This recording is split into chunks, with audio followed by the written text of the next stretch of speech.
प्रिय विद्यार्थियों, एक बार फिर से आपके अपनी YouTube चैनल ओवी इंग्लिश पर स्वागत है।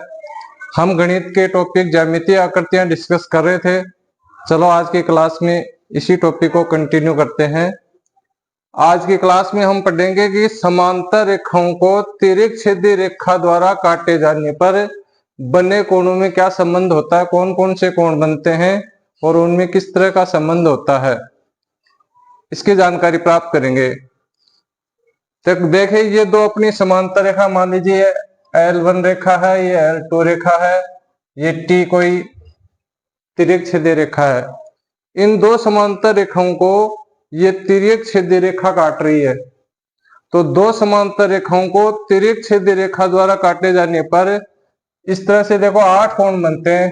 1 2 3 4 5 6 7 8, ये 8 तरह के कोण बनते हैं। और इन 8 कोणों में किस तरह से संबंध होता है और कोई एक कोण दिए होने पर 8 कोण किस तरह से अपन ज्ञात कर लेंगे, इस पर डिस्कस करेंगे।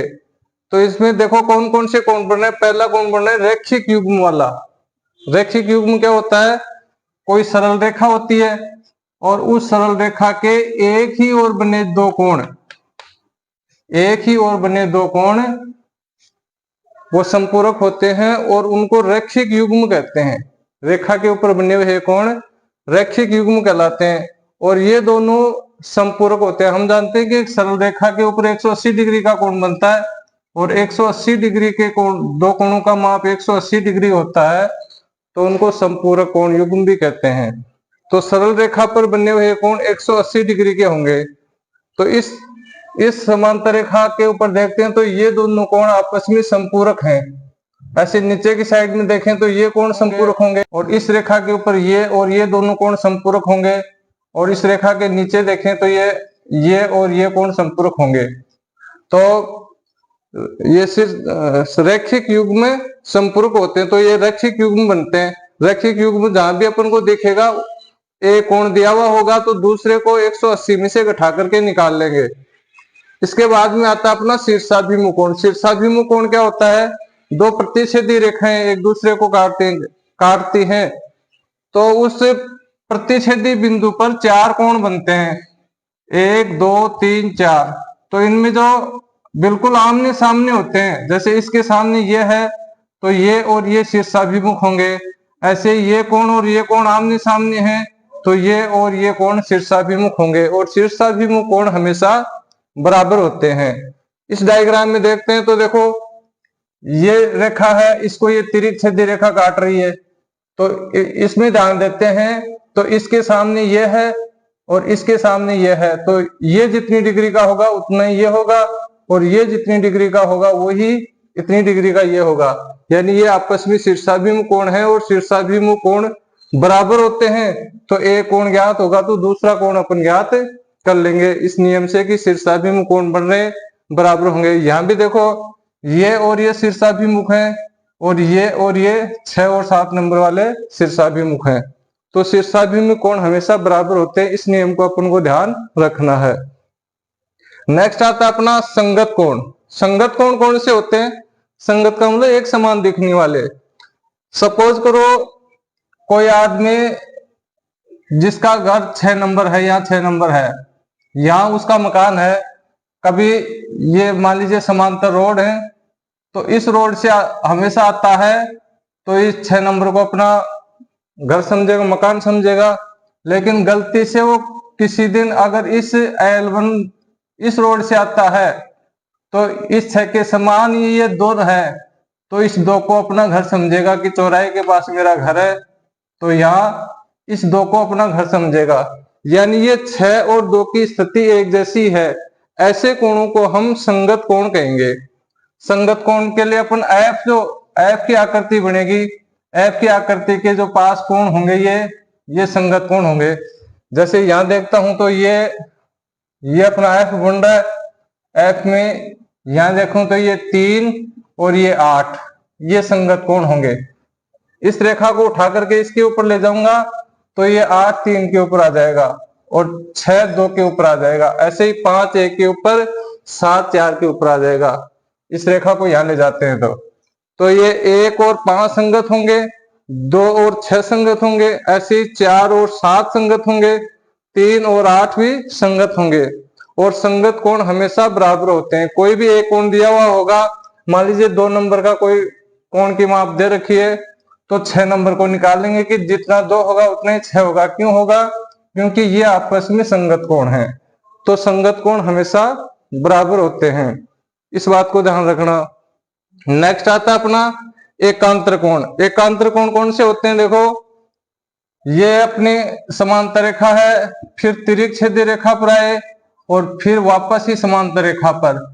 तो ये यहाँ ये 4 नंबर, इधर का 6 नंबर, ये आपस में एकांत जेड की आकृति में बन रहे, जेड की आकृति में बन रहे हैं, वो कोण एकांतर कोण होते हैं।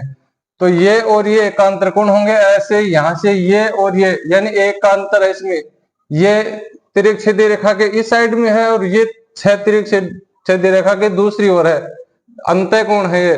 तो ये और ये कोण और इधर वाला और ये वाला कोण, ये भी हमेशा बराबर होते हैं। तो इस तरह समांतर रेखाओं द्वारा समांतर रेखाओं को तिर्यक छेदी रेखा काटते हैं, तो ये इस तरह से बने हुए कोण एकांतर कोण होते हैं और एकांतर कोण हमेशा बराबर होते हैं। मान लीजिए 4 नंबर दिया हुआ है, तो अपन 6 नंबर निकाल लेंगे कि जितने डिग्री का ये होगा उतना ये होगा। क्यों होगा? क्योंकि एकांतर कोण बराबर होते हैं। इसके बाद में आता तिर्यक छेदी रेखा के एक ही ओर बने अंतः कोण। ये अपनी तिर्यक छेदी रेखा है, ये समांतर रेखाएं हैं। इस तिर्यक छेदी रेखा के एक ही ओर, जैसे इस साइड में ये 4 और 5 हैं और इस साइड में 3 और 6, तो तिर्यक छेदी रेखा के एक ही ओर बने जो अंतः कोण है, ये अंदर वाले कोण हैं। समांतर रेखाओं के अंदर वाले जो कोण होते हैं उनको अंतः कोण बोलते हैं, और समांतर रेखाओं के बाहर की साइड में बन रहे हैं ये 2 और 2 4 कोण, ये बाह्य कोण होते हैं। तो इस तिर्यक छेदी रेखा के एक ही ओर बने जो अंतः कोण, ये संपूरक होते हैं, यानी इन दोनों का जोड़ 180 होता है। कोई सा एक कोण दिया होगा तो ये कोण कैसे ज्ञात करेंगे? 180 में से घटा लेंगे, क्योंकि ये दोनों संपूरक होते हैं। तिर्यक छेदी रेखा के एक ही ओर बने अंतः कोण संपूरक होते हैं। तो आपने जाना कि समांतर रेखाओं को कोई तिर्यक छेदी रेखा काटती है तो इस तरह से रैखिक युग्म बनते हैं, रैखिक युग्म संपूरक होते हैं। शीर्षाभिमुख कोण बनते हैं, शीर्षाभिमुख कोण बराबर होते हैं। संगत कोण बनते हैं, संगत कोण बराबर होते हैं। एकांतर कोण बनते हैं जेड की आकृति में, तो एकांतर कोण भी बराबर होते हैं।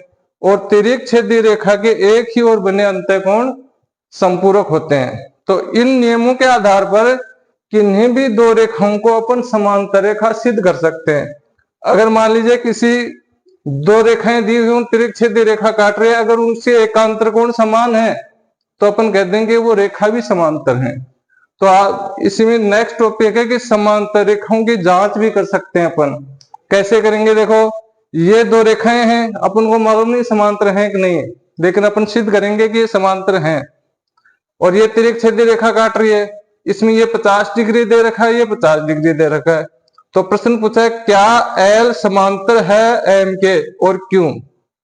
तो अपन देखते हैं, ये 50 डिग्री, ये 50 डिग्री, यानी ये एकांतर कोण है, दोनों जेड की आकृति में बन रहे हैं। अब एकांतर कोण बराबर हैं तो इसका मतलब ये रेखाएं भी समांतर हैं। एकांतर कोण के आधार पर अपन ये सिद्ध कर दिया कि ये दोनों रेखाएं समांतर हैं। अगर तिर्यक छेदी रेखा द्वारा बने हुए एकांतर कोण समान है तो अपन कह देंगे कि वो दोनों रेखाएं समांतर हैं। क्या एल एम के समांतर है? तो ये एल एम के समांतर है। क्यों? क्योंकि इसमें एकांतर कोण समान है। इस डायग्राम में देखते हैं तो ये 2 रेखाएं हैं, इनको ये तिर्यक छेदी रेखा काट रही है। ये कोण 50 डिग्री का दे रखा है, ये कोण 130 का दे रखा है। अब देखो, इस 130 के आगे यहां अपन देखते हैं तो इसके सामने है ये, और 2 तिर्यक छेदी रेखा आमने सामने शीर्षाभिमुख कोण बनाती हैं।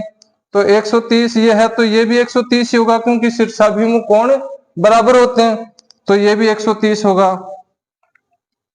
अब इस नियम से तिर्यक छेदी रेखा के एक ही ओर बने अंतः कोण संपूरक होने चाहिए। तो ये 50 और 130 जोड़े तो 180 होता है, यानी संपूरक हो रहे हैं। तो तिर्यक-छेदी रेखा के एक ही ओर बने हुए कोण अगर समपूरक हो रहे हैं तो वो दोनों रेखाएं भी समांतर हैं। इस तरह से अपन समांतर रेखाओं की जांच भी कर सकते हैं। उम्मीद करता हूं आज की क्लास आपको अच्छे से समझ आई होगी। वीडियो को लाइक, कमेंट और शेयर करें तथा आपके अपने चैनल ओवी इंग्लिश को सब्सक्राइब करें।